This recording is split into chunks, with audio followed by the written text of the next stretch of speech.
గత 4 రోజుల నుంచి భయంకరమైన వర్షాలు పడుతున్నాయి. వాతావరణం ఎలా ఉందండి అని అడిగితే ఏం చెప్తారు? ఇప్పుడు చాలా బాగుందని అంటారు ఎవరన్నా? ఎవరిని అడిగినా వాతావరణం బాగాలేదండి, అసలు ఇప్పుడు వద్దులేండి, తర్వాత వస్తాను, ఇప్పుడు చెయ్యొద్దండి, ఇప్పుడు వెళ్ళొద్దండి, ఇప్పుడు అది వద్దండి, ఇది వద్దండి. ఎందుకండి? వాతావరణం బాగాలేదు. వాతావరణం వారు అనుక్షణం మనకు హెచ్చరికలు చేస్తూనే ఉంటారు. రాబోయే 24 గంటల్లో పిడుగుల వర్షం, ఎవరో ఇండ్ల నుంచి బయటకు రాకండి. ఇప్పుడు పర్వాలేదు, కానీ ఒకప్పుడు పూర్వ రోజుల్లో అయితే ఖచ్చితంగా ఈ హెచ్చరికలు వర్తిస్తాయి. ఇప్పుడు మనం ప్రతి ఒక్కరం కూడా గట్టిగా ఇల్లు కట్టుకున్నాం కాబట్టి భయం ఏమీ లేక నిర్భయంగా బ్రతుకుతున్నాం. కానీ ఒకప్పుడు అది పరిస్థితి కాదు కదండి. 96 తుఫాను వచ్చింది మనకి. ఎలాంటి పరిస్థితి అప్పుడు? ఇల్లులు ఎక్కడున్నాయి? గట్టిల్లు. మా ఇంటి దగ్గర అయితే మా ఒక్క ఇల్లే ఉండేది, పెంకుటిల్లు. అది కూడా మొత్తం పెంకులన్నీ ఎగిరిపోయాయి. మొత్తం మా వాళ్ళంతా, మా ఇంటి దగ్గర ఉన్న వాళ్ళందరూ మా ఇంట్లో వచ్చేసారు. ఆ చుట్టుపక్కల 1-2 డాబాలు ఉండేవి అంతే. అటువంటి సమయంలో 96 తుఫాను ఆ రోజు 6వ తారీఖున వచ్చిన తర్వాత ఆ మరుసటి నుంచి చిన్న గాలి వచ్చినా సరే మనుషులందరూ ఎలా ఉండేవారు? భయం. ఆటోలు అనౌన్స్మెంట్ చేస్తూనే ఉండేవారు, అంతమాట సురక్షిత ప్రాంతాలకు వెళ్ళిపోండి, గట్టిగా ఉన్న వెళ్ళిపోండి. ఎందుకు? భయం. వాతావరణం బాగాలేదు. నిజానికి మనం వాతావరణం బాగాలేదు అని దేనికంటాం? కుంభ వర్షాలు కురుస్తున్నాయి కాబట్టి. మనం భూమి మీద ఉన్న మనుషులందరం వర్షాలు పడవగానే వాతావరణం బాగాలేదని మనం అనుకుంటున్నాం. కానీ చాలామంది ఏమంటారంటే మా 5-6 వర్షం ఇప్పుడే రావాలా, పాపిష్టి వర్షం, ఎన్నో పేర్లు ఈ వర్షానికి. కానీ బైబిల్ ఏం చెప్తుందో తెలుసండి? మానవ మనుగడకు మొదటి సూత్రధారి ఎవరు? వర్షమే. ఈ భూమి మీద మనిషి జీవించగలుగుతున్నాడంటే ప్రధాన పాత్ర పోషించింది ఎవరు? వర్షమే. ఈ విషయం తెలియదు జనాలకి.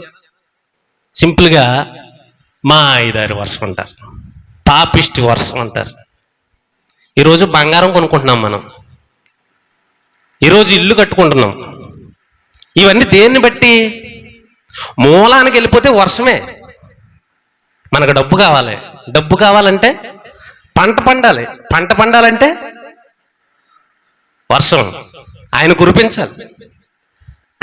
ఒకసారి చూద్దామండి. అపోస్తుల కార్యాలు 14వ అధ్యాయము 17వ వచనం. అయినను ఆయన ఆకాశము నుండి మీకు వర్షమును ఫలవంతములైన ఋతువులను దయచేయచ్చు, ఆహారం అనుగ్రహించుచు, ఉల్లాసముతో మీ హృదయములను నింపుచు, మేలు చేయుట చేత తన్ను గూర్చి సాక్ష్యం లేకుండా చేయలేదని దగ్గరగా చెప్పారు. ఆకాశము నుంచి వర్షం కురిపిస్తే 1 మనకు ఆహారము, 2 ఉల్లాసము. ఆహారం వల్ల ఉల్లాసం రాదు. వారు తిని త్రాగిన తర్వాత డ్యాన్సులు వేయడానికి లేచారంట. ఎక్కడ? హోరేబు కొండ దగ్గర. ఇశ్రాయేలీలు తిన్నారు బాగా, తర్వాత ఉల్లసించారు. ఉల్లసించడానికి మనకి ఎన్నో కావాలి. బాగా తిని ఇంట్లో శుభ్రంగా గుర్ర పెట్టుకుని పడుకుంటారు కొంతమంది. కొంతమంది బాగా టీవీలు చూస్తూ హోమ్ థియేటర్లు పెట్టుకుని సాంగ్స్ పెట్టుకుని హ్యాపీగా గడుపుతుంటారు కొంతమంది. దీని అంతటికీ కారణం ఏంటి అని చూసినప్పుడు వర్షం. వర్షమే లేకపోతే, అందుకే అన్నారు ఎండలు కాసేది ఎందుకురా, మబ్బులు పట్టేది ఎందుకురా. మబ్బులు పట్టేది ఎందుకురా?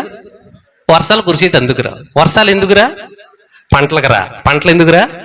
మనకు ఉల్లాసానికి రా. ఈ విధంగా వర్షాన్ని మనం 5-6 వర్షం అనుకున్నా, మా 5-6 పాపిష్టి వర్షం అనుకున్నా, దేవుడు అంటున్నాడు నీ జీవనాధారము అదే వర్షమే. ఆదికాండం 1వ అధ్యాయంలో మనం దేవుడు కలుగునుగాక అనగానే అన్నీ కలిగేసాయి. దేవుడు భూమి కలుగునుగాక అంటే కలిగేసింది. చెట్లు కలుగునుగాక అంటే కలిగాయని మనం చదువుకున్నాం. కానీ నిజానికి భూమి కలిగిన తర్వాత చెట్లు కలుగునుగాక అంటే కలగలేదు. ఒకసారి దాని వివరణ 2వ అధ్యాయంలో ఇచ్చాడు. ఆదికాండము 2వ అధ్యాయము 5వ వచనం ఒకసారి చూద్దాం.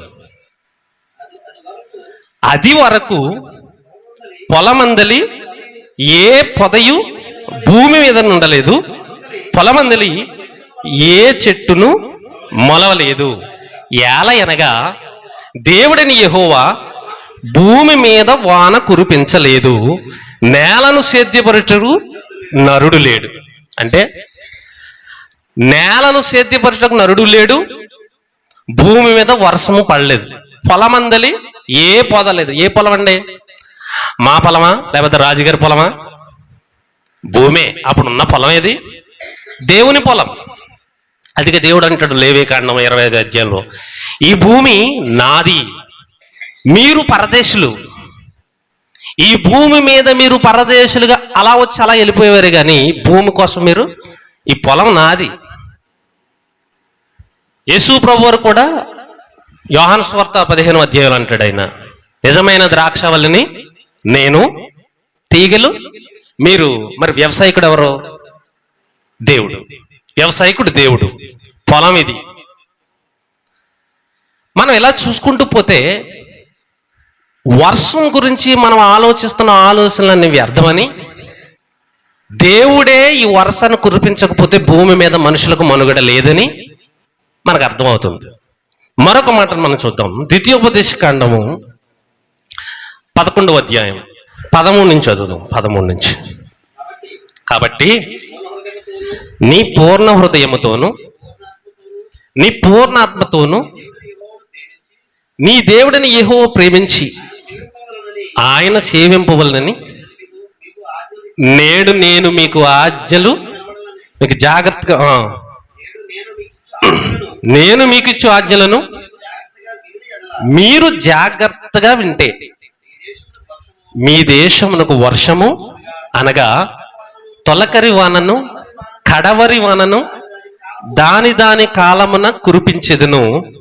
అందువలన నీవు నీ ధాన్యమును నీ ద్రాక్షారసమును నీ నూనెను కూర్చుకొందువు, మరియు నీవు తిని తృప్తి పొందినట్లు నీ పశువుల కొరకు నీ చేలయందు గడ్డి మొలిపించదను. చాలండి. ఈ వర్షాన్ని కాక నేను నీకు దయచేస్తే నువ్వు బ్రతుకుతావు, నీ పశువులు, నీ గొడ్లు, నీ సమస్తం కూడా బ్రతుకుతుంది. ఎప్పుడు చెప్పండి? వర్షం కురిస్తే. వర్షం ఎప్పుడు కురిపిస్తాడంట ఆయన?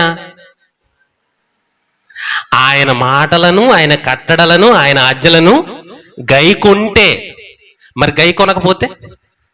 కింద చెప్తున్నాడు చూడండి ఇక్కడ. గై కొనకపోతే 17వ వచనం, లేని ఎడల యెహోవా మీ మీద కోపపడి ఆకాశమును మూసివేను, అప్పుడు వాన కురియదు, భూమి పండదు, యెహోవా మీకు ఇచ్చుచున్న మంచి దేశమున ఉండకుండా శీఘ్రముగా నశించెదరు. వాన కురిస్తే ఒకలా, కురవకపోతే ఒకలా. ఇప్పుడు 4 రోజులు మట్టి విపరీతమైన వర్షాలు కురుస్తున్నాయి కదండి. ఎవరు వింటున్నారు దేవుని ఆజ్ఞలు? ప్రశ్న. నా ఆజ్ఞలను, నా కట్టడలను మీరు వింటే మీకు వర్షాన్ని కురిపిస్తాను, మీ పంటలు పండుతాయి. వర్షం కురవకపోతే పంటలు పండమన్న సంగతి మనకు తెలుసు. ఇప్పుడు 4 రోజుల మట్టి విపరీతమైన వర్షాలు కురుస్తున్నాయి అంటే ప్రజలందరూ దేవుని ఆజ్ఞలను బాగా గైకుంటున్నారు అన్నమాట. అంతే కదండి దీనికి అర్థం. దేవుడు వ్రాయించిన ప్రతి మాటను మనం జాగ్రత్తగా ఆలోచించకపోతే, దేవుని యొక్క ఆలోచనలు మన ఆలోచనలు ఒకటవ్వకపోతే బోల్తా పడేది ఎవరు? మనమే. ఆయన ఎప్పుడు ఆయన నిరంతరం ఒకేలా ఉంటాడు. నిరంతరం ఒకేలా ఉండని వారము మనమే.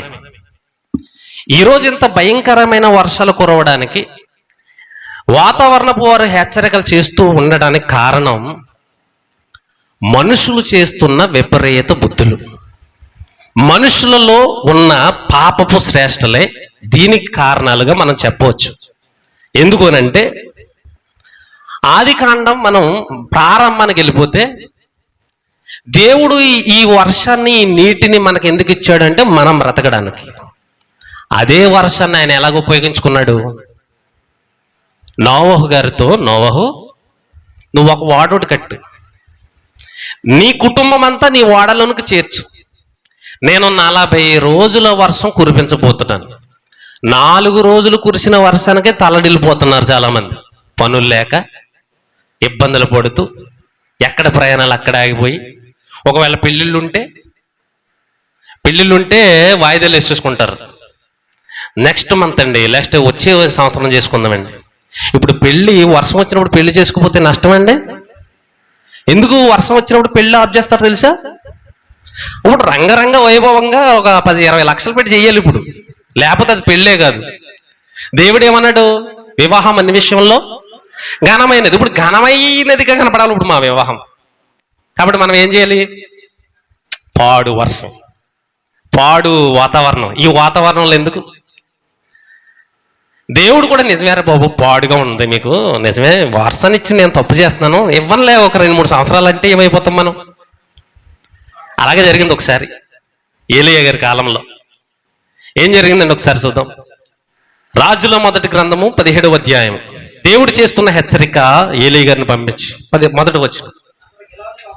అతడు గిలాదు కాపురస్తుల సంబంధియును తిస్బీడని ఏలీయా ఆహాబునొద్దకు వచ్చి, ఎవని సన్నిధిని నేను నిలవబడి ఉన్నానో ఇశ్రాయేలు దేవుడైన ఆ యెహోవా జీవము తోడు, నా మాట మాత్రముగాక ఈ సంవత్సరంలో మంచైనను వర్షమైనను పడదని ప్రకటించును. పిమ్మట యెహోవాకు అతనికి ప్రత్యక్షమై, నువ్వు పారిపోయినాయనా అన్నాడు. నేను చెబితేనే కానీ వర్షపు సుక్క పడదు అన్నాడు అని సవాల్ చేశారు. ఎవరు? ఏలీయా గారు. నేను పడదని నేను చెప్పాను, పడతాదని కూడా మళ్ళీ నేనే చెప్పాలి. మధ్యకాలం ఎంత? 3.5 సంవత్సరాలు. అంటే 1 సంవత్సరం వర్షాలు పడకపోతే మనకు తెలుసు పై ప్రాంతాల్లో పంటలు ఎలా ఉన్నాయండి. వర్షం కోసం ఎదురు చూస్తున్నారు. జాన్సన్ గారు కూడా ఒక పాట కట్టారు. ఏంటండి ఎంతో కష్టంగా. అందులో మొదటి ఒక ఆయన ముసలాయన వస్తున్నాడు కదా, ఎందుకు అలా మండిపోతున్నావు అంటే, మనకు బాగానే ఉంది వర్షం అంతా, మన పల్లపు ప్రాంతాల్లో ఉన్న మన దక్షిణ భారతదేశం మంది. అక్కడి నుంచి కురుస్తున్న వర్షం అంతా ఎక్కడికి వచ్చేస్తుంది? మనకు వచ్చేస్తుంది. కాబట్టి మనం చక్కగా బ్రతుకుతున్నాం, మన పంటలు పండుతున్నాయి, హ్యాపీగా నిద్రపోతున్నాం, టైంకి పంటలు పండేస్తున్నాయి. కానీ పైన ఉన్న వాళ్ళ పరిస్థితి ఏంటి? ఘోరాతిఘోరంగా వాళ్ళు వర్షం కోసం ఎదురు చూస్తున్నారు. వాళ్ళు వర్షం రాకపోతే ఎండ్రన్ బాటిల్ ఎట్టుకుని రెడీగా ఉన్నారు. కురిపిస్తావా లేకపోతే మమ్మల్ని పడిపోమంటావా అన్నట్టుకున్నారు. అలాంటి పరిస్థితులు మన భారతదేశంలో జరుగుతున్నాయి. మనకి పల్ల ప్రాంతాల్లో ఉన్నాం కాబట్టి పర్వాలేదు. మెరకనున్న వాళ్ళకి ఖచ్చితంగా వర్షాలు కావాలి. 1 సంవత్సరం, 2 సంవత్సరాలు, 3.5 సంవత్సరాలు ఏకదాటిగా వర్షాలు లేని ప్రాంతం అది. ఇజ్రాయెల్ ప్రాంతం అంటే ఎలాంటిదండి? ఇక్కడ చాలా మంది దుబాయ్కి వెళ్ళారు, తెలిసిన వాళ్ళు ఉన్నారు. వర్షాలు ఎప్పుడు పడతాయి? ఎప్పుడు? సంవత్సరానికి 1 వర్షం పడుతుంది. ఆ 1 వర్షానికే పండగ. ఆ దుబాయ్ షేకులందరూ ఆ వర్షం రోజుని కార్లు వేసుకుని ఆ ఇసుకలో డ్యాన్స్లు వేయడానికి వెళ్తారు వర్షానికి. కానీ మనకి మాయిదారులో వర్షం, పాపిష్టి వర్షం మనకి.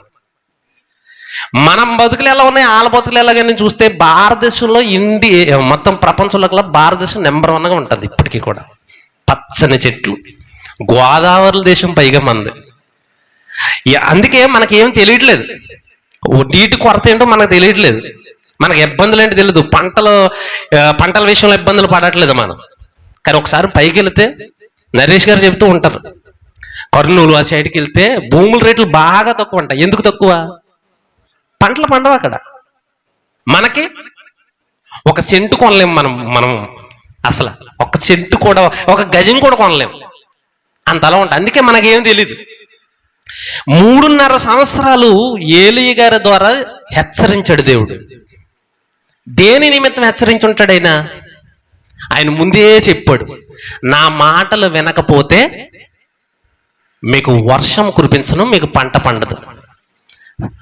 ఆఖరికి మహారాజైన ఆహాబే ఆ గుడ్లు కోసం తానే గడ్డి కోసడానికి బయలుదేరాడు. మహారాజులు ఎలా ఉండాలి చెప్పండి? మహారాజులు పరిపాలన చేయాలి, సింహాసనాల మీద కూర్చోవాలి, ప్రజలు పనులు చేయాలి. 3.5 సంవత్సరాల కరువు రాగానే మహారాజుకు సింహాసనం దిగి కొడవలు పట్టుకున్నాడు. మా గుర్రాలు మా ఒంట్లు చచ్చిపోతాయేమో, గడ్డి ఎక్కడన్నా ఉందేమని. చూడండి ఒకసారి ఆ మాట ఎక్కడుందో. రాజుల మొదటి గ్రంథం 18వ అధ్యాయము 5వ వచనం. ఆహాబు దేశంలోని ఉదకదారులన్నిటినీ, నదులన్నిటినీ చూడబోయి పశువులన్నిటినీ పోగొట్టుకొనకుండా గుర్రములను కంచరగాడిదలను ప్రాణములతో కాపాడుటకై మనకు గడ్డు దొరికినేమో తెలుసుకొనమని ఓబద్యగా ఆదేశించెను. కాబట్టి వారు దేశమంతటా సంచరింపవలని సిరియొక పాలు వెళ్ళారంట. సిరో పక్కకి వెళ్ళారు. ఒక పక్క రాజుగారు, ఒక పక్క ఓబద్య దాసుడు. ఎందుకింత దుర్గతి పట్టింది వీళ్ళకేనంటే దేవుని ఆజ్ఞలను గై కొనకపోవడం. దేవుని ఆజ్ఞలను గై కొనకపోయినప్పుడు ప్రతిసారి కూడా దేవుడు కోపపడుతూనే ఉన్నాడు. మనకు తెలుసు, పరిశుద్ధ గ్రంథంలో దేవుడు ఎన్నో విషయాలు రాయించాడు. ఆయన ఐగుప్తీయుల మీద భయంకరమైన వడగండ్లు కురిపించాడు. 78వ కీర్తన 48వ వచనం. వారి పశువులను వడగండ్ల పాలు చేశాను, వారి మందలను పిడుగుల పాలు చేశాను. ఆయన ఉపద్రవములు కలుగజేయు దూతలు సేనగా తన కోపగ్నిని, ఉగ్రతను, మహోగ్రతను, శ్రమను వారి మీద విడిచెను. భయంకరమైన శ్రమలు ఎవరి మీదకి? ఐగుప్తీయుల మీదకి. కోపం. దేవుడు కోపం వచ్చినప్పుడల్లా ఆయన వాడుకున్న వస్తువులు ఏంటో తెలుసండి? వడగండ్లు, మెరుపులు, పిడుగులు. ఆయన దగ్గర అవి రెడీగా ఎప్పుడు ఉంటాయంట. మన సైనికుల దగ్గర బార్డర్లో వాళ్ళ దగ్గర ఏముంటాయండి? రెడీగా తుపాకులు ఉంటాయి, బాంబులు ఉంటాయి, ఇంకా వెపన్స్ ఉంటాయి, రకరకాలు ఎన్నో ఉంటాయి. ఎందుకు? అవసరం వచ్చినప్పుడు అవన్నీ ఉపయోగించడానికి. దేవుడు కూడా తన దగ్గర కొన్ని దాచిపెట్టుకుని ఉన్నాడు. యోబు గ్రంథము 38వ అధ్యాయం 22వ వచనం నుంచి చూద్దామండి. నీవు భూమి యొక్క హిమము యొక్క నిధుల్లోనికి చొచ్చితివా? ఆపత్కాలము కొరకును, యుద్ధము కొరకును, యుద్ధ దినము కొరకును నేను దాచి ఉంచిన వడగండ్ల నిధులను నీవు చూచితివా? వెలుగు విభాగింపబడి చోటికి మార్గమేది? తూర్పు గాలి ఎక్కడి నుండి వచ్చి భూమి మీద సకముఖములను వ్యాపించును. చాలండి. దేవుడు వర్షాన్ని కురిపిస్తున్నాడు మనుషులందరి బ్రతుకు తెరువు కోసం అని అనుకుంటే, అదే వర్షాన్ని ఉపయోగించుకుని దేవుడు నరుల మీద ఎలాంటి పగ సాధిస్తున్నాడు చూడండి. వడగండ్లు ఎందుకండి? మనిషికి వర్షం అవసరం, వడగండ్లు అవసరమా? వడగండ్లు ఏకంగా మామూలు వడగండ్లు కదండి, పెద్ద పెద్ద వడగండ్లు అంట. ఎంత వడగండ్లు! ఆయన దగ్గర ఎలాంటి సైజు ఉన్నాయి వడగండ్లు? ప్రకటన గ్రంథము 16వ అధ్యాయము 18వ వచనాన్ని చూద్దామండి. ప్రతి ద్వీపము పారిపోయెను, పర్వతములు కనబడకపోయెను, 5 మనుగుల బరువు గల పెద్ద వడగండ్లు ఆకాశం నుండి మనుషుల మీద పడెను. ఆ వడగండ్ల దెబ్బకు మిక్కిలి గొప్పదైనందున మనుషుల దెబ్బలను బట్టి దేవుని దూషించిరంట. 5 మనుగుల వడగండ్లు ఎప్పుడైనా కురిసేయండి మనకి? కనీసం చిన్న చిన్న వడగండ్లను ఎప్పుడైనా, నేను ఎప్పుడు వినలేదు, మరి మన సైడ్ కురిసేయండి. కొన్ని చోట్ల కురిసాయని నేను విన్నాను. 5 మనుగులు అంటే, మనుగు అంటే 8 వీసీలు. ఒక వీసికి 1400 గ్రాములు. 14 కేజీలు ఒక మనుగైతే 8 14లు ఒక్క వడగండి. అది అంత వడగండ్లు ఎక్కడున్నాయంటండి? నిధి. ఎందుకు? నాకు యుద్ధానికి ఉపయోగపడతాయి. మనకు తెలుసు ఒక సందర్భం, యెహోషువ మంచి రమారమి యుద్ధం చేస్తున్నాడు. సందడిపోతుంది, చీకటి పడిపోతుంది, యుద్ధం ఇంకా సగంలోనే ఉంది. ఇప్పుడు మిస్ అయ్యారంటే శత్రువులు దొరకరు, వెళ్ళిపోతారు. చూడండి, కొన్ని సందర్భాల్లో పాము సగం కొట్టి వదిలేసామనుకోండి, పారిపోయిందని ఏమంటారు? పగబట్టింది పాము అంటారు. ఎందుకు వదిలేశారు అలాగా? ఎక్కడ ఉందో చూడండి. కొడితే పూర్తిగా కొట్టి, లేకపోతే అది మరలా మనల మీద తిరగబడుతుంది అని చెప్పేసి ఏం చేస్తారు? ఏదో విధంగా చూస్తారు. ఒకవేళ చూడకపోతే వదిలేశారనుకో, వెంటనే మనం వెళ్తాం మినపకింజలు పెట్టుకుని ఇంటి చుట్టూ చుట్టుతాం. ఎందుకు? ఖచ్చితంగా ఏదో ఒక మూలని కూర్చుంటది, అయిపోయాం మనం. అసలు ఆ రోజు ఇల్లు ఖాళీ చేసేస్తాం, అంత భయం. కానీ ఆ రోజుల్లో శత్రువులను విడిచిపెడితే చాలా భయంకరం. మనిషికి కాదు, దేశానికే ప్రమాదకరం. అలాంటి పరిస్థితుల్లో యెహోషువ, ప్రభువా యుద్ధం మధ్యలో ఆగిపోతుంది, ఆగనాకు వీల్లేదు, సూర్యుని ఆగమని చెప్పన్నాడు. ఆగాడండి? సూర్యుని ఆపేసింది కాకుండా దేవుడు ఏం చేసేసింది? నిధిని వాడుకున్నాడు ఆయన. చూద్దామా సరే, యెహోషువ గ్రంథము 10వ అధ్యాయం ఎక్కడండి? 11వ వచనం. మరియు వారు ఇశ్రాయేలు ఎదుట నుండి బేత్‌హోరోనుకు దిగిపోవు త్రోవను వారు పారిపోతుండగా, వారు అజేకాకు వచ్చు వరకు యెహోవా ఆకాశం నుండి గొప్ప వడగండ్లను వారి మీద పడవేసెను గనుక వారు దాని చేత చనిపోయిరి. ఇశ్రాయేలు కత్తివాత చంపిన వారి కంటే ఆ వడగండ్ల చేత చచ్చిన వారు ఎక్కువ మంది అండి. ఎక్కువ మంది ఎవరి చేతులు చనిపోయారు? ఇప్పుడు ఆయన దగ్గర ఉన్న నిధి. ఎవడు ఎక్కడికి పారిపోవాలన్నా తప్పుకోలేడు. సరిగ్గా పెట్టి ఒక్క వడగండి ఇసిరాడంటే అండి, ఒక దుళ్ళిపోయినట్టు దుల్లిపోతారు అంతే జనాలు. 40 కేజీలు 50 కేజీలు వడగండ్లు ఉన్నాయి ఆయన దగ్గర, ఒక్కొక్కటిని ఆయన దింపాడు. అంటే ఇవన్నీ మనం ఎందుకు చూస్తున్నాం?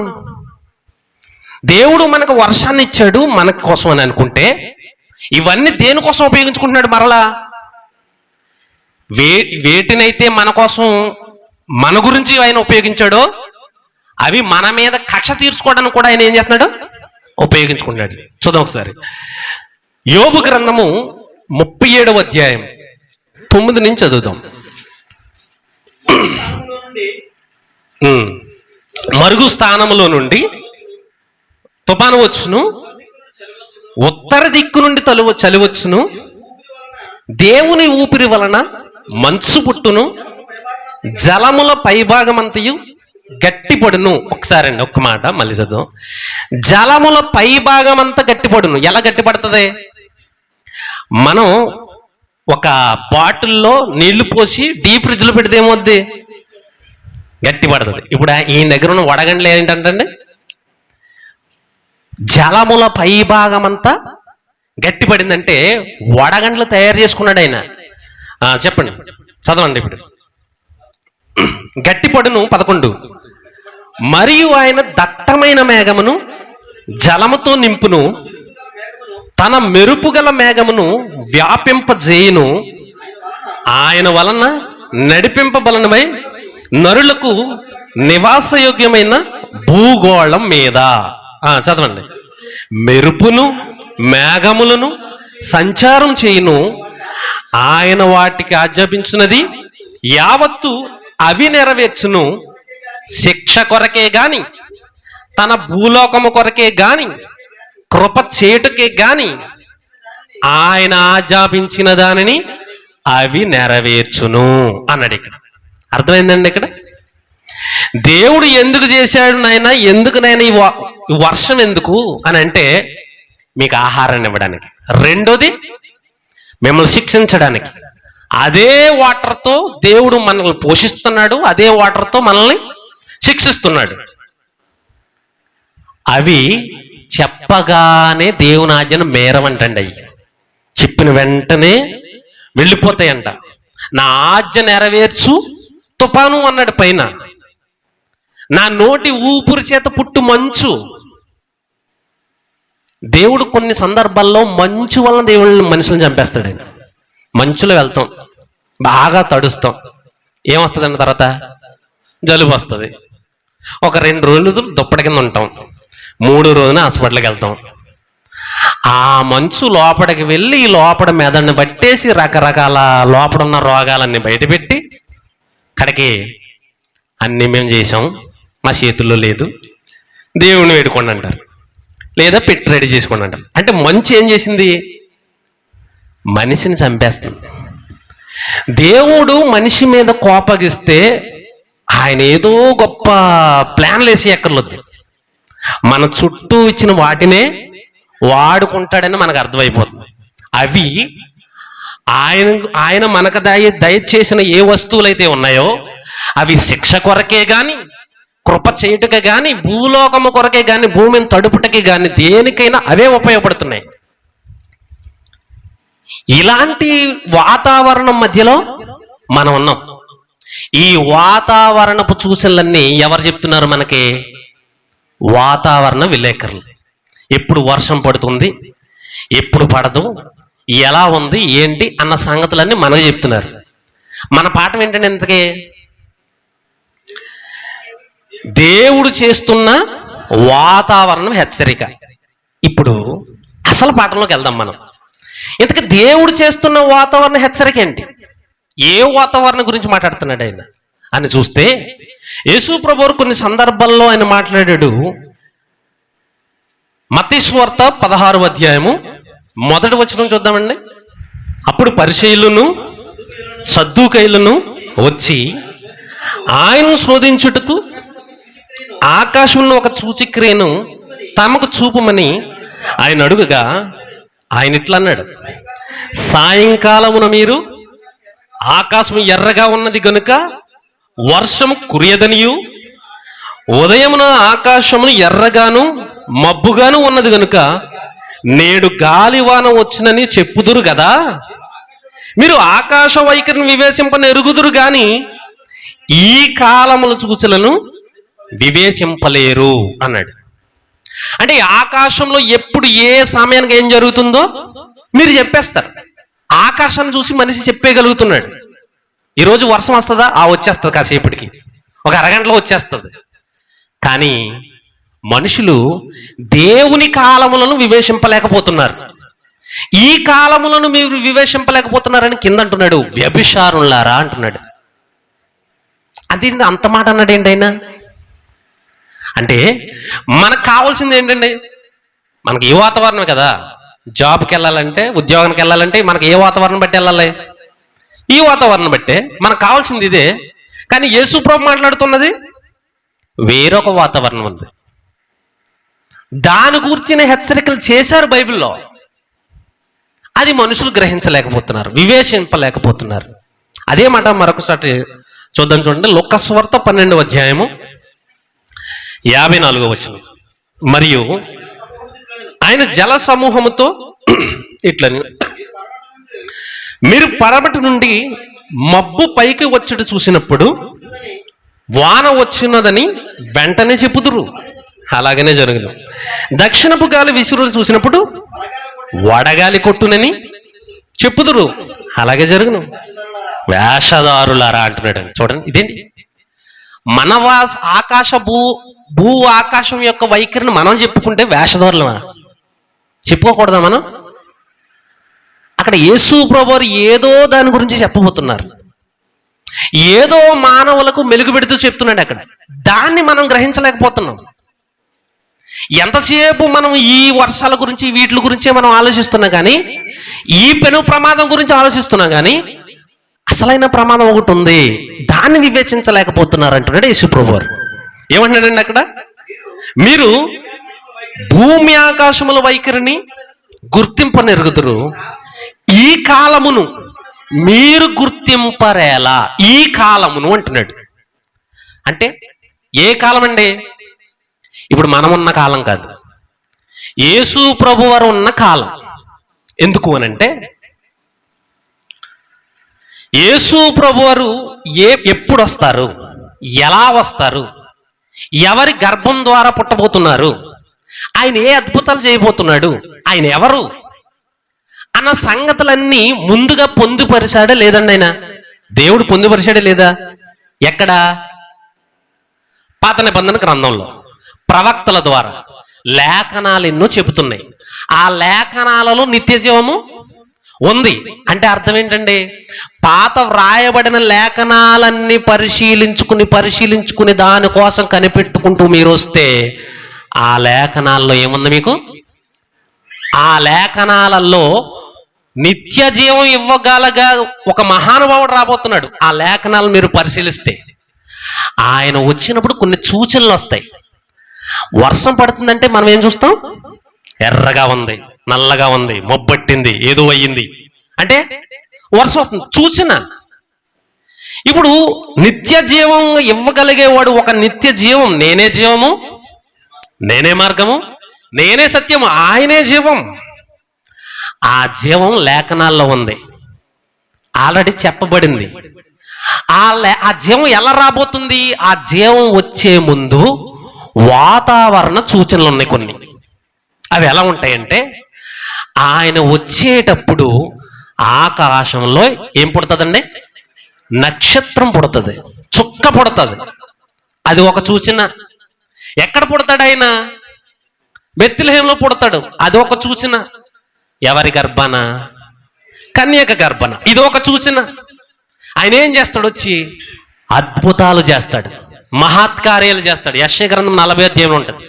ఆయన మార్గం సరళం చేయడి, ఆయన త్రోవలను విశాలపరచండి. ఎందుకంటే ఆయన వస్తున్నాడు.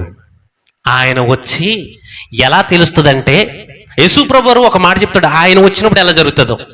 లూకా సువార్త 4వ అధ్యాయం 18వ వచనం నుంచి ఆయనకి ఒక లేఖనం ఇవ్వబడింది. ఆ లేఖనంలో నిత్య జీవం గురించి ఉంది. ఆ నిత్య జీవమే సాక్షాత్ లేఖనాన్ని చదువుతుంది. మీకు అర్థమవుతుందండి? ఆయన చేతికి, యేసు ప్రభువు చేతికి ఒక లేఖనం ఇవ్వబడింది. ఆ లేఖనం నిత్య జీవం గురించిన లేఖనం. అది ఆ నిత్య జీవం గురించిన లేఖనం సాక్షాత్తు నిత్య జీవమే చదువుతుంది. చదవండి ఇప్పుడు 18.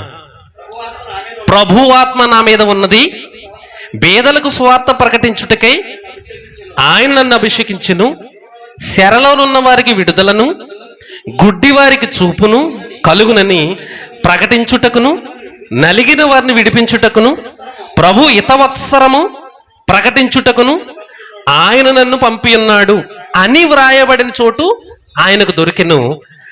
ఆయన గ్రంథమును చుట్టి పరిచారకునికిచ్చి కూర్చుండెను. ఒక మాట ఆయన దొరికింది గ్రంథం ఇవ్వతుండగా. ఆ గ్రంథంలో ఏముందంటండి? అది లేఖనం. ఒక ఆయన రాబోతున్నాడు, ఆయన మీద ప్రభు ఆత్మ ఉంటది, ఆయన అద్భుతాలు చేస్తాడు, ఆయన హితవత్సరం పలుకుతాడు. హితవత్సరం అంటే అని అనుకున్నాం మనం, కానీ కాదు. హితవత్సరం అంటే సునాద సంవత్సరం. ఎందుకంటే పాత నిబంధనలో దేవుడు ఒక మాట చెప్పాడు. అదేంటంటే 6 రోజులు కష్టపడి మీరు 7వ రోజున ఏం చేయాలి? విశ్రమించాలి. అదేంటి? మీకు విశ్రాంతి దినం. రెండవది, మీ భూమి పంటను 6 సంవత్సరములు పండించుకోవాలి, 7వ సంవత్సరాన్ని వదిలేయాలి. అదేంటది? విశ్రాంతి సంవత్సరం. ఇది విశ్రాంతి దినం, అది విశ్రాంతి సంవత్సరం. నెక్స్ట్ 49 సంవత్సరాల తర్వాత 50వ సంవత్సరం రాబోతుంది.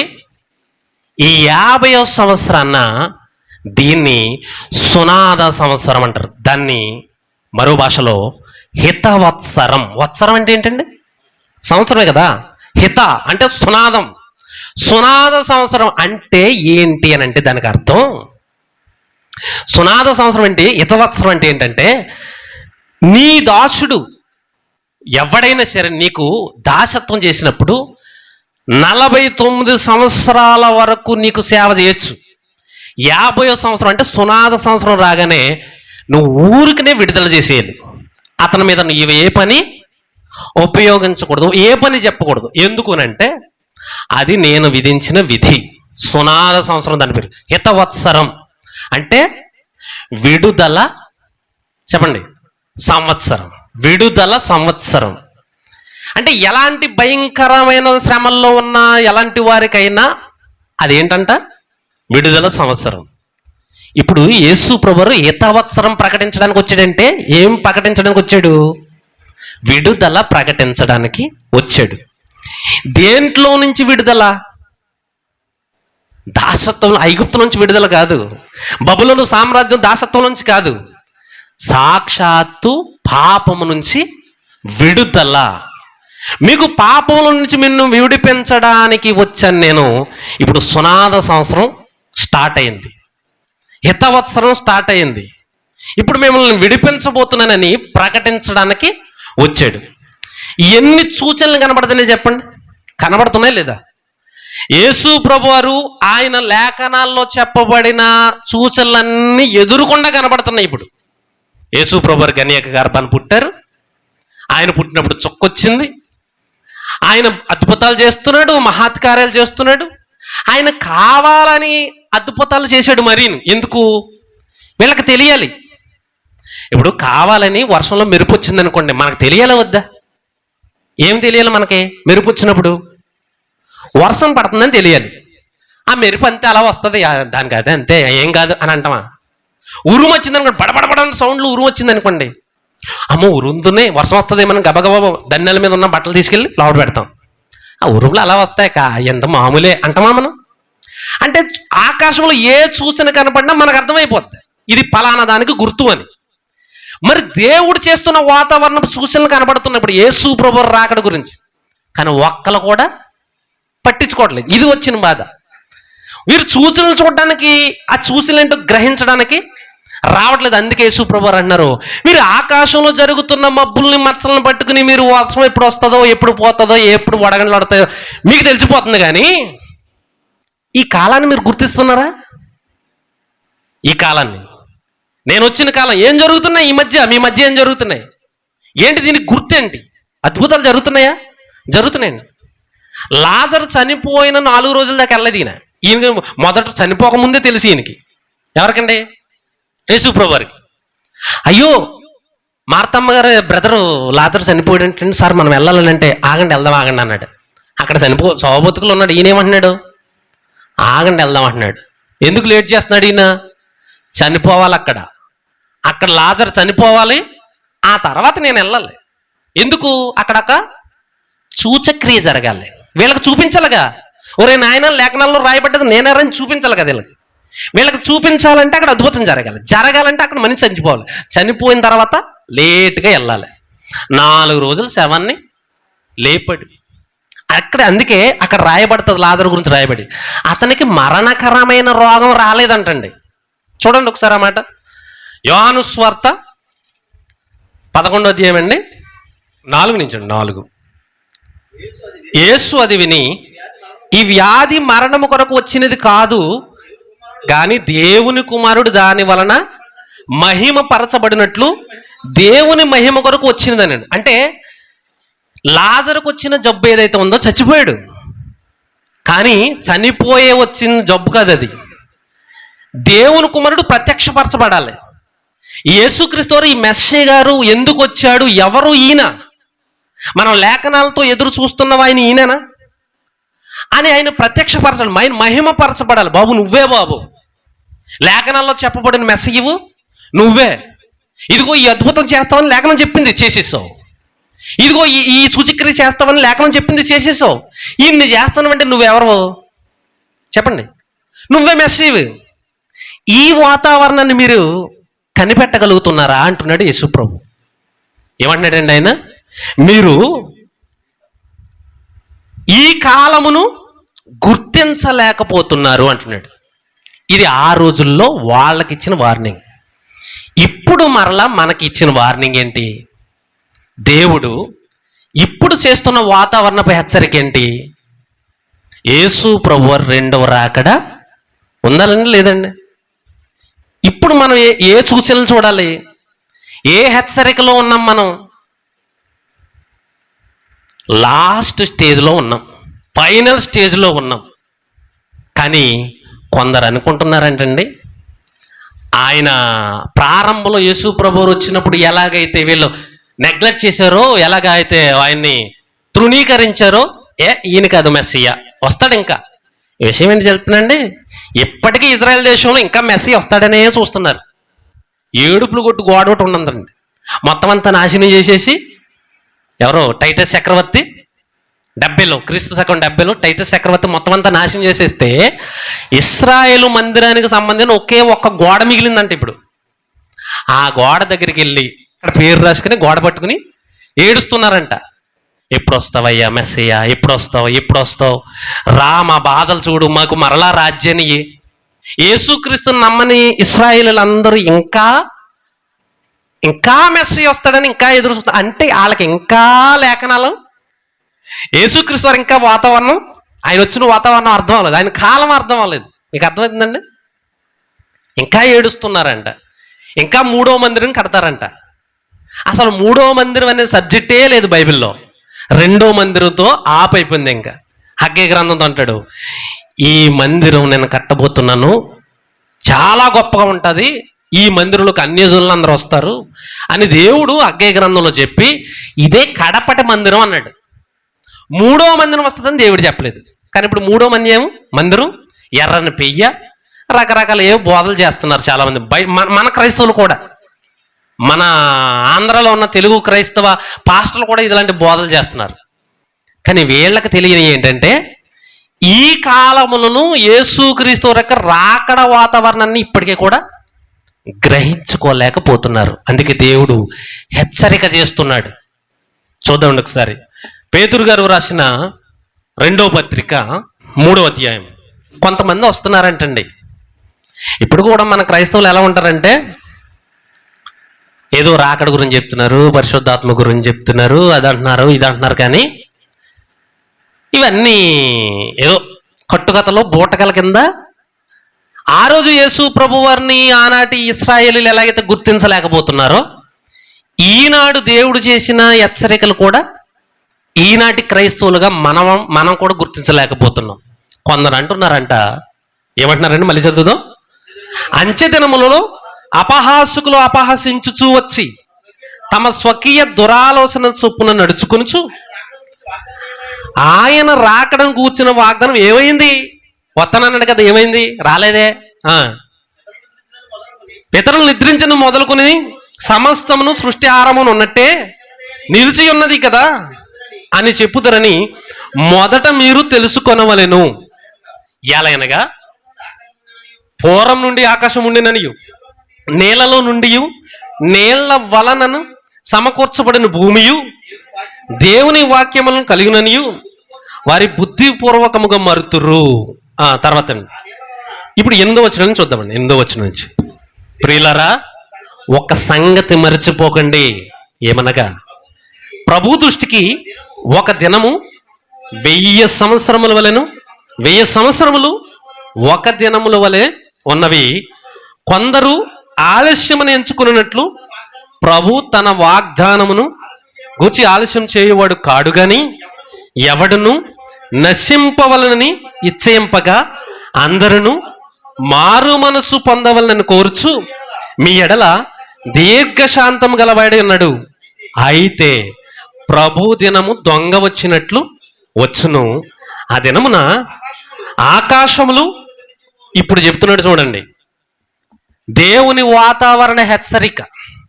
2వ రాకడ సమయమున పరిస్థితి ఎలా ఉంటుంది? యేసు ప్రభు వారు ఎన్నాళ్ళు అవుతుందండి వచ్చి, ఆయన వెళ్ళిపోయి 2000 సంవత్సరాలు దాటేసింది. ఆయన సమయం సమీపమై ఉన్నది. వాతావరణం చూసిన చెప్తున్నాడు ఆయన. కొన్ని చూద్దాం మనం ఇప్పుడు. చూడండి, ఆ దినమున ఆకాశములు మహాధ్వనితో గతించిపోవును, పంచభూతములు మిక్కటమైన వెండ్రముతో లయమైపోవును, భూమియు దాని మీదనున్న కృత్యములను కాలిపోవును. ఇవన్నీ ఇట్లు లయమైపోవును గనుక ఆకాశములు రవులుకొని లయమైపోవునట్టు, పంచభూతములు మహావేంద్రంతో కరిగిపోవునట్టు దేవుని దినపు రాకడ కొరకు కనిపెట్టుచు దాని ఆశతో అపేక్షించుచు మీరు పరిశుద్ధమైన ప్రవర్తనతోను భక్తితోను ఎంతో జాగ్రత్తతోను ఉండాలి. ఏమైందండి? సూచన, హెచ్చరిక. ఏం హెచ్చరిక అండి ఇది? తుఫాన్ హెచ్చరిక, దేవుని వాతావరణపు హెచ్చరిక. ఏంటంటే టైం లేదు, సమయం లేదు, చాలా తొందరగా ఉంది. మీరు చాలా జాగ్రత్తగా, చాలా భక్తితోటు, చాలా మంచి ప్రవర్తనతో మీరు ఉండకపోతే లయమైపోతారు, మీరు నాశనం అయిపోతారు మీరు. ఇది ఎవరి హెచ్చరిక? దేవుని వాతావరణ హెచ్చరిక. ఈ వాతావరణ సూచనలు కనబడుతున్నప్పుడు మనం అలర్ట్ అయిపోవాలి. యేసు ప్రభువారు చెప్పిన హెచ్చరికనే ఈయన మాట్లాడుతున్నాడు. అసలు సిసలైన హెచ్చరిక ఆయన చేశాడు యేసు ప్రభువారు. ఆయన చూద్దామండి. మత్తయి సువార్త 24వ అధ్యాయం 15 నుంచి చూడకూడదు.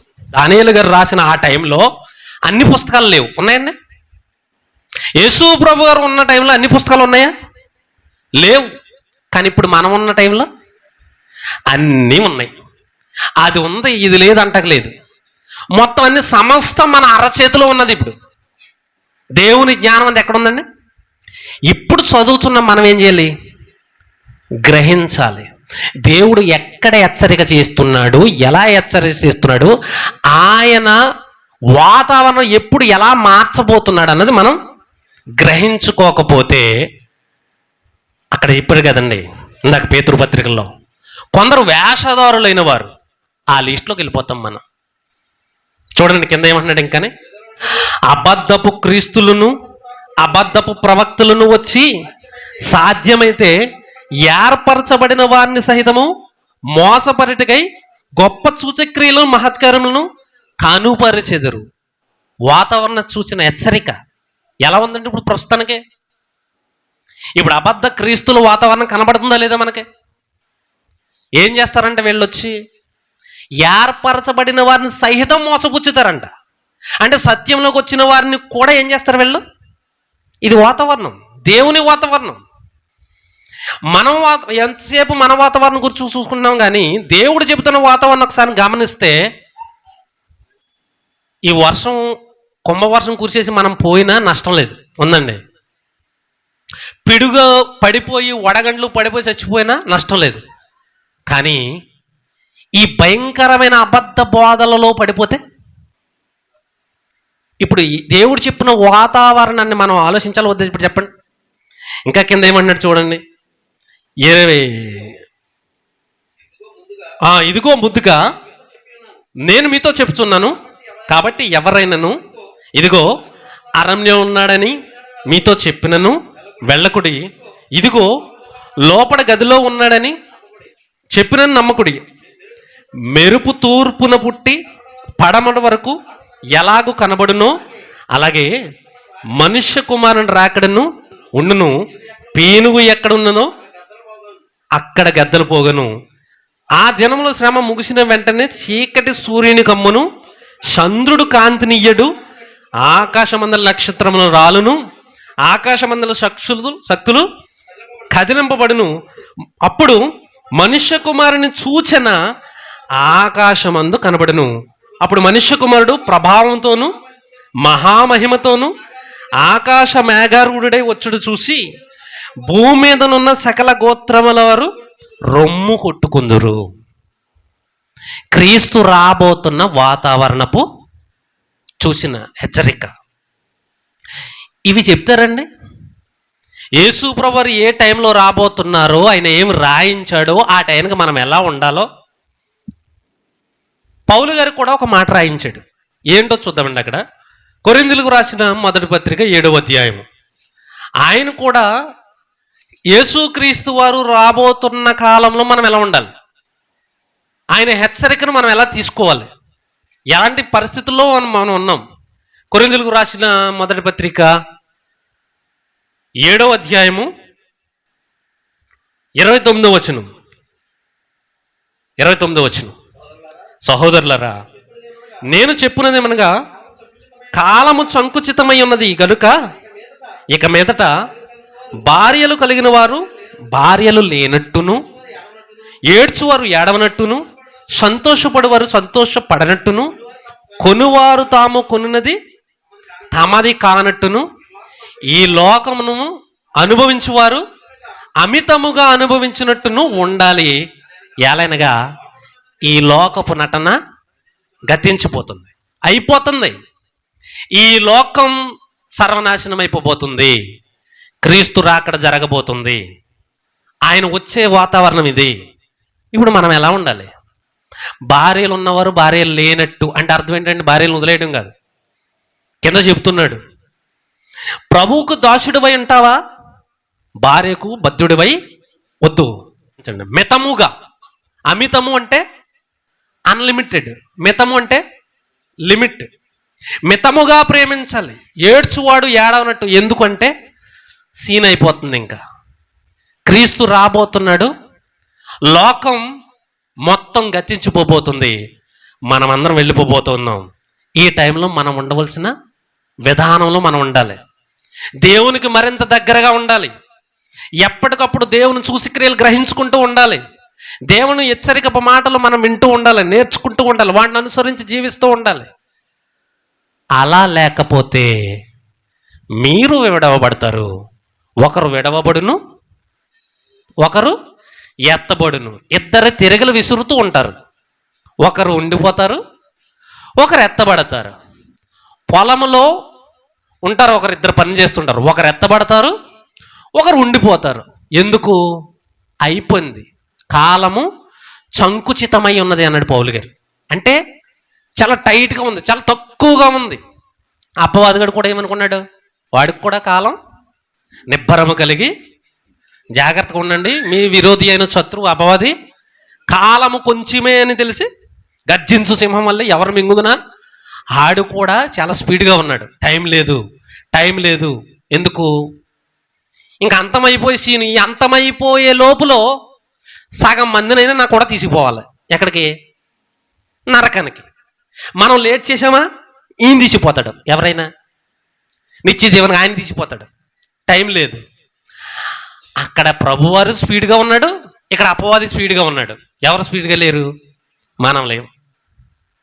ఏమి తిందుమో, ఏమి త్రాగుదమో, సాయంత్రం ఏం తెచ్చుకుందామో, ఈ హెచ్చరిక మాటలు మనకు తెలియదు. ప్రజలు ఎలా ఉన్నారు, బోధకులు ఎలా ఉన్నారంటే మరింత దారుణం. అసలు బోధకులే ప్రజలను హెచ్చరించి వాళ్ళని అలర్ట్ చేయవలసిన వాళ్ళే దరిద్రంగా ఉన్నారు. అందుకే నాశనము ప్రజల మీదకి ఎలా వస్తుందో యెహెజ్కేలు గ్రంథం 13వ అధ్యాయంలో దేవుడు చెప్పిస్తున్నాడు. ఒక మాట చూసుకుని మనం ముగించుకుందాం. యెహెజ్కేలు గ్రంథం 13వ అధ్యాయం 10వ వచనం నుంచి చూద్దాం. సమాధానమేమియూ లేకపోయినను, అది బోధకులు చేసే పని చూడండి. ఇక్కడ సమాధానమేమీ లేకపోయినా, పరిస్థితులు తారుమారు అయిపోతున్నా, విపత్తు రాబోతున్నా, కొంప మునిగిపోతున్నా, ఈ బోధకులు చేసే పని బోధ ఏంటి తెలుసండి? ఏం మొదలు కదా కొంప, ఏం పర్వాలేదు, మీరు తినండి, తాగండి, నా జేబు నింపండి, మీరు దశం భాగాలు తెస్తే చాలు, మీరు పరలోకం వెళ్ళిపోతారు, మీరు కానుకలు ఇస్తే చాలు, మీరు గొప్ప రాజ్యంలోకి వెళ్ళిపోతారు, మీకు ఏం కాదు, మీరు ఎలా బతికేసినా పర్వాలేదని చెప్పే బోధకులను దేవుడు హెచ్చరిస్తూ తర్వాత వచ్చే వాతావరణం లిస్ట్ చెప్తున్నాడు ఆయన. హెచ్చరిక చూడండి. సమాధానమేమీ లేకపోయినను వారి సమాధానం అని చెప్పి నా జనులను మోసపుచ్చుచున్నారు. నా జనులు మంటి గోడను కట్టగా వారు వచ్చి దాని మీద గచ్చుపోత పూచెదరు. ఇందువల్లనే పూయిచున్న వారితో నువ్వు ఇలాగను, వర్షము ప్రవాహముగా కురియును, గొప్ప వడగండ్లు పడును, తుఫాను దాన్ని పడగొట్టగా అది పడిపోను, ఆ గోడ పడగా జనులు మిమ్మును చూసి మీరు పూసిన పూత ఏమైనని అడుగుదురు కదా. ఇందుకు ప్రభు అయిన యెహోవా సెలవిచ్చిందేమనగా, నేను రౌద్రము తెచ్చుకుని తుఫాను చేత దాన్ని పడగొట్టుదును, నా కోపమును బట్టి వర్షము ప్రవాహముగా కురియును, నా రౌద్రం బట్టి గొప్ప వడగండ్లు పడి దాన్ని లయపరచును. చూసారా, వాతావరణం హెచ్చరిక. అర్థమవుతుందండి? భక్తులు అనుకుని ఈరోజు బోధకులు చేసే ఏంటంటే, నా జనులను మోసగిస్తున్నారు. సమాధానం లేని సమయంలో సమాధానం అంటున్నారు. పరిస్థితులు బాగాలేని సమయంలో ఏం చెప్పాలి చెప్పండి?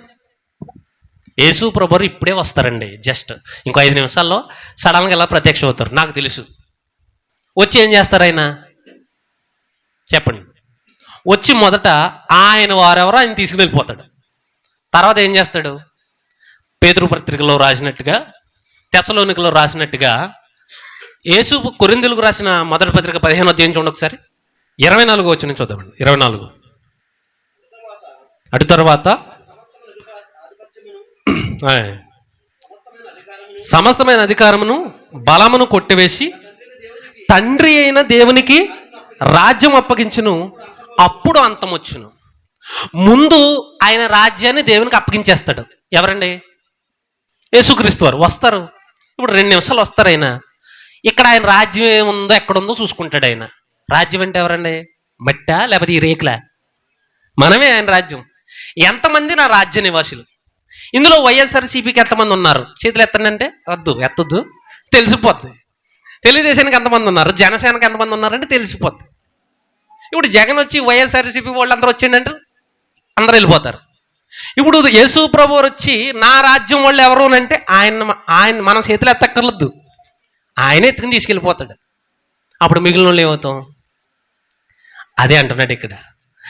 ఆయన వచ్చి తన రాజ్యమును తీసుకెళ్లి తండ్రికి అప్పగించి తిరిగి వచ్చి ఆగను మేఘారూఢుడై వచ్చి తన నోటి ఊపిరి చేత సమస్తాన్ని ఏం చేస్తాడంటే తెస్సలోనికలో పత్రికల్లో అంటాడండి, తన ఊపిరి చేత సమస్తమును నాశనం చేస్తాడంట. ఎవరండి?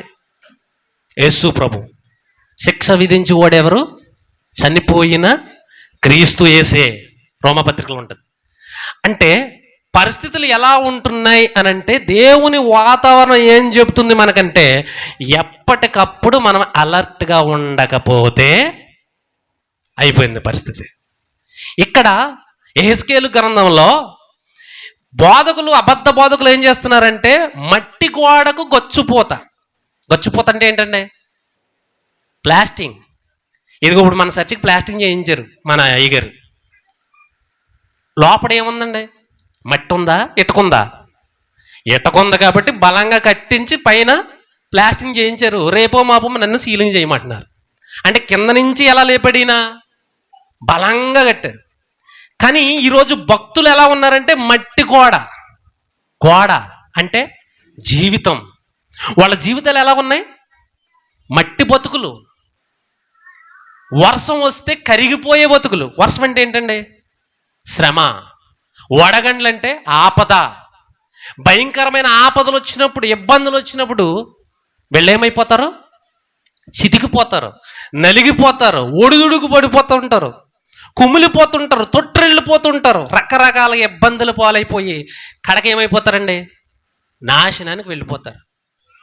రోగుల దగ్గరికి డాక్టర్ గారు వెళ్ళినప్పుడు ఎంత ప్రమాదం లేదనే చెప్తాడు. ఎందుకు? ఉందని చెబితే ముందే పోతాడు.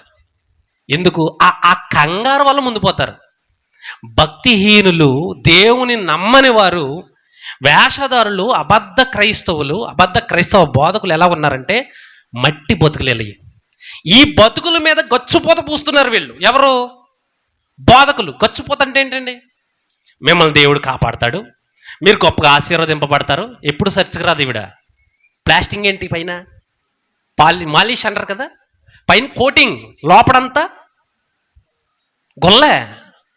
మేడిపండు చూడు, మేలు పొట్ట విప్పు చూడు, పురుగులు అన్నట్టు క్రైస్తవుల హృదయాల్లో, క్రైస్తవ జీవితాల్లో ఎక్కడ మంచి మేలు అనేది ఉండదు. కానీ క్రైస్తవ భక్తి జీవితం అనేది కనపడదు. కానీ పాస్టర్ ఇల్లు మాత్రం వాళ్ళకి మాలిష్ కొడుతూ ఉంటాడు పైన. మిమ్మల్ని దేవుడు దీవించబోతున్నాడు, మిమ్మల్ని ఆశీర్వదించబోతున్నాడు. అదేంటి సార్ మరి యెహెజ్కేలు గారు ఏదో ఆపద ఉందంటున్నాడు, ఏదో ఉగ్రత అంటున్నాడు, ఆయనకేం తెలుసండి? మాకు తెలుసు అంటున్నారు వీళ్ళు. ఏం చేస్తారు వీళ్ళు? మీరు చెప్పారు కాబట్టి మీకు 100 రూపాయలు కానుక. ఆయనకు మాత్రం ఇంటికి వచ్చాడంటే తన్ని తరిమేస్తాం. యెహెజ్కేలు గారు వస్తే కూడా వేస్తారు. అబద్ధ బోధకులు వచ్చి ఇంట్లోకి తీసుకెళ్ళి మరి మజ్జిగిస్తారు. ఏం చేస్తారు వీళ్ళు? పోత వీళ్ళ బతుకులు ఎలా ఉన్నాయి? మిమ్మల్ని దేవుడు దీవించాలంటే ముందు మీ బతుకులు సరిలేవు ఏడండి ఫస్ట్ అని చెప్పలేము. అలా చెప్పలేము, దూరం పెడుతున్నారు. పూత పూసేవాళ్ళని, మాలిష్ చేసేవాళ్ళని. ఆ మధ్యకాలంలో టచ్ అంటాడు ఎవరండి? బెల్లంపల్లి ప్రవీణ్. ఆయన ఏమన్నాడు? జనాలకు పూత పూసేసాడు బాగానే, ప్యాన తిరుగుతుంది మామూలుగా కాదు. పూసాడా లేదా? ఆయన మాటకి ఎంతమంది పడిపోయారండి? చప్పట్లు కొట్టేసి విజిల్లేసేసి ఆయనకు కానుకలు పంపించేసి అబ్బాబ్బా ఎంత అడవడి చేశారు. నిజం చెప్పినోడికి ఏముండదు, పూత పూసేవాడికి బోళ్ళు వెళ్ళిపోతాయి. దేవుడు ఇలాంటి వారి గతికి, ఒరే నాయన మీరు పూత పూస్తున్నారు కదా, వాళ్ళ జీవితాల్లో ఇప్పుడు చదవండి 12వ వచనం చదవండి.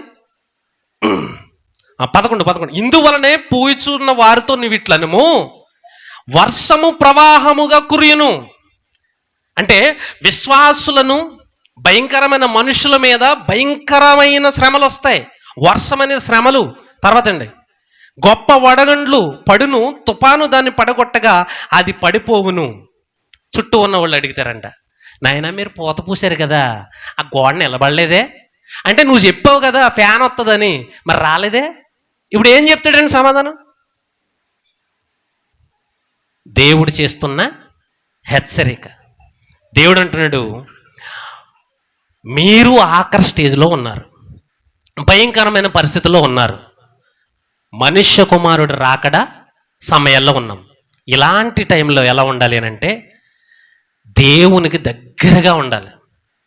ఒక ఆయన అంటాడండి, బైబిల్ భక్తుడు, మీరు ఎల్లప్పుడూ దేవుని గ్రంథమును ధ్యానించండి, దివారాత్రులు ధ్యానించి ఆనందంతో చదివినప్పుడు, ధ్యానించినప్పుడు మీరు ధన్యులు. దాన్ని అతుక్కుపోండి. పౌలు గారు కూడా ఒక మాట అంటాడు, ఏంటంటే మద్యముతో పోలుస్తాడు ఆయన. ఎలాగంటే, ఒక తాగుబోతు చూడండి, ఉదయం లేవగానే దేనికోసం ఆరాటపడతాడు? తాగుబోతు దేనికోసం ఆరాటపడతాడండి? టీ కోసమా? మందు కోసం. పడాలి, మళ్ళీ కాసేపుడికి మళ్ళీ పడాలి, మళ్ళీ కాసేపుడికి మళ్ళీ పడాలి. ఏమనుకుంటాడంటే 24 hours నేను అందులోనే ములిగి తేలాలనుకుంటాడు. అది ఎగ్జాంపుల్గా తీసుకుని పౌలు గారు ఓ మాట ఏమన్నా తెలుసండి ఎఫెసీ పత్రికలో, మద్యము దుర్వ్యాపారము, కానీ మీరు మద్యంతో మత్తులై ఉండకండి. మరి దేంతో మత్తులై ఉంటారు తెలుసా? వాక్యమనే ఈ పాలతో మత్తులైపోండి. ఎప్పుడు దివారాతులు దేవుని వాక్యముతో మీరు ఉండండి. ఎందుకంటే కాలము సంకుచితమై ఉన్నది, సమయమును పోనీయక సమయాన్ని సద్వినియోగం చేసుకోండి. దేవుని వాతావరణ హెచ్చరికలో ఆయన హెచ్చరిక చేస్తున్నది ఏంటండి? ఈ వాతావరణం గురించి కాదు. ఈ వాతావరణం మనం దృష్టిలో పెట్టుకుంటే ఆయన వాతావరణం దాటేస్తాం. మనం దాటేసామంటే మనం ఏమైపోతామో మనకు తెలీదు. యెషయా గ్రంథం 13వ అధ్యాయము దేవుని హెచ్చరిక బబులోనీయులకు 9వ వచనం. యెహోవా దినము వచ్చుచున్నది. యెహోవా దినం అంటే ఏంటి తెలుసండి? వాతావరణం. యెహోవా దినం ఏంటంటే తెలుసండి? బైబిల్లో చాలా సందర్భాల్లో యెహోవా దినమును అని ఉంటుంది. అంటే అర్థం ఏంటంటే యెహోవా టైం. మన కొన్ని సందర్భాల్లో నాకు ఒక టైం వస్తుందిరా అప్పుడు చూపిస్తానంటారు చూసారా, అదనమాట. దేవుని టైం వచ్చిందంటే వీళ్ళకు వచ్చిన టైంలో వీళ్ళు విచ్చలవిడిగా తిరిగేశారు.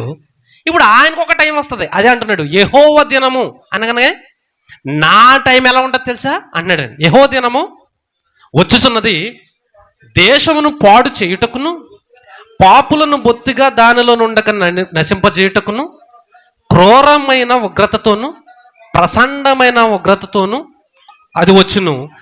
ఆకాశ నక్షత్రములను నక్షత్ర రాచులను తమ వెలుగు ప్రకాశింపనీయవు. ఉదయకాలమున సూర్యుని చీకటి కమ్మును, చంద్రుడు ప్రకాశింపడు. లోకులు చెడుతమను బట్టి దుష్టుల దోషమును బట్టి నేను వారిని శిక్షించబోచున్నాను. భయంకరమైన పరిస్థితులు. మరి భక్తి పరులకు ఎలా ఉంటుంది? దేవుని నమ్మిన వారి పరిస్థితి ఎలా ఉంటుంది? మత్తయి సువార్త 7వ అధ్యాయం 25వ వచనం, 24 కాబట్టి నా మాటలు విని, ఇది వినండి, ముగించేసుకుందాం, ఒక్క మాట విందాం. నా మాటలు విని ఎవరి మాటలండి? అందరు చెప్పండి, ఎవరి మాటలు? దేవుని మాటలు, యేసుక్రీస్తు వారి మాటలు. నా మాటలు విని వాటి చొప్పున చేయు ప్రతివాడును బండ మీద తన ఇల్లు కట్టుకున్న బుద్ధిమంతుని పోలియుండును. తర్వాత వాన కురుస్తుంది, వరదలు వస్తాయి, గాలి విసిరి ఆ ఇంటి మీద కొట్టాను కానీ దాని పునాది బండ మీద వేయబడిన కనుక అది పడలేదు. ఇప్పుడు దేవుని వాతావరణ హెచ్చరికలు ఎవరు పోతారు? దీన్ని బట్టి చెప్పండి. బండ మీద ఇల్లు కట్టుకున్నవాడు అంటే దేవుడు చెప్పినట్లుగా నడుచుకున్నవాడు, ఎంత వర్షం రానివ్వండి, ఎలాంటి వడగండ్లు రానివ్వండి, ఎలాంటి కష్టాలు రానివ్వండి, ఇలా తుడుచుకుని పోతాడు. వాక్యం తెలిసిన వాడు ఆపద వస్తుందని ఆయనంటే, ఒరే నీకు క్యాన్సర్ అంట అని అనగానే వాక్యం తెలిసినవాడు ఏమంటాడండి? అనే అనుకుంటాడండి. తెలియనివాడు అప్పుడే వదిలేస్తాడు ప్రాణం. వాక్యం తెలిసిన వాడికి తెలియని వాడికి యేసుప్రభు అంటుంది అదే, నా మాటల చొప్పున నా మాటల ప్రకారం బండ మీద ఇల్లు కట్టుకుంటే నీకేమవదు, నీకు అస్సలు ఏం చెక్కు చెదరదు, నీ ఇల్లు ఏమవదు, నీ గుడారం ఏమవదు, నీ జీవితం ఏమవదు, సక్రమంగా చక్కగా ఉంటుంది. నా మీద నువ్వు ఆనుకుని ఉన్నావు కనుక.